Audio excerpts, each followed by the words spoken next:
ఇద్దరు పోరాడుతుంది కూడా బాధితుల సైడ్ నుంచే కదా. అవును.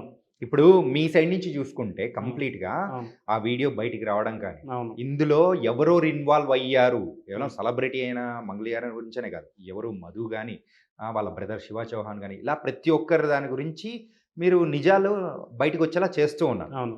మరి అటు సైడ్ నుంచి కూడా ఉండాలి కదా. అయితే ఇక్కడ కేసు డైవర్ట్ అయిపోవద్దనేది మా టార్గెట్. ఓకే.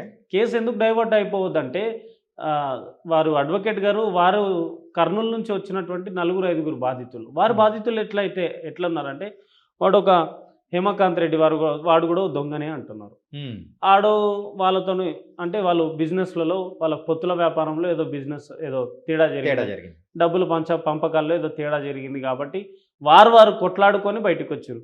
ఎందుకు బయటికొచ్చిర్రు? అంటే ఏదైనా డబ్బులు తేడా వచ్చినాయా? ఏదైనా బిజినెస్‌లో తేడా వచ్చిందా? వాళ్ళు పంచకణంలో ఏదో తేడా వచ్చిందా? బయటికొచ్చిర్రు. హ్మ్. అయితే వాళ్ళు మాట్లాడేది 20,00,00,000, 30,00,00,000 అరే వీళ్ళు నలుగురు, ముగ్గురు 20, 30,00,00,000 ఎట్లిచ్చిరబ్బా? హ్మ్. ఇది రాంగ్ కానీ మీడియాలో 200, 300,00,00,000 స్కామ్ అంటున్నారు. మరి 200, 300,00,00,000 స్కామ్ కాదిది. ఇది కనీసం 1000-2,000 స్కాము. దీని పుట్టుక నల్గొండ జిల్లా ఒదిబట్ల గ్రామంలో జరిగింది. మరి హ్మ్. ఇదెందుకు బయటికి రావడం లేదు? దీంట్లో ఎనకాల రమావత్ మధు గాని పేరు చెప్తున్నారు. రమావత్ బాలాజీ గాని పేరు చెప్తున్నారు. అంటే దీంట్లో ఏదో పాతగుంది. దీంట్లో ఆల్రెడీ మంగ్లీ గారి పుట్టినరోజు వేడుకల్లో దుర్మార్గులు ఇద్దరు పుట్టినరోజు వేడుకలకు డబ్బులు ఖర్చు పెట్టి మంగ్లీ గారి పుట్టినరోజు జరిపిరు.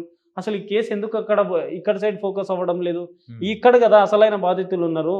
ఇక్కడేదో సెలబ్రిటీ స్టేటస్ కోసం వాడేదో దానికోసం, దీనికోసం అని ప్రయత్నిస్తున్నాడు గానీ, ఈ కేసు అంతా రాంగ్ డైవర్షన్ పోతుందని జెప్పేసి అప్పుడు నేను గాని, మా సంపత్ నాయక్ గారు గాని, మా నాయకులందరం కలిసి ఈ కేసు ఇది గాదు. దీన్ని మొత్తం స్టడీ జేసి మేము ప్రొడ్యూసర్ కౌన్సిల్‌లో కంప్లెయింట్ చేశాం. ఓకే. కంప్లెయింట్ చేసి అక్కడి నుంచి మేము మీడియాకి చెప్తూనే ఉన్నాం. ప్రతి ఆధారాలు బయటికి తీసుకొస్తాం. హ్మ్. దీంట్లో దోషులను బయటికి తీసుకొస్తాం. ఈరోజు తప్పించుకునే ప్రయత్నం చేస్తున్నారో వాళ్ళని వాళ్ళని ప్రూవ్ చేస్తామని చెప్పేసాను.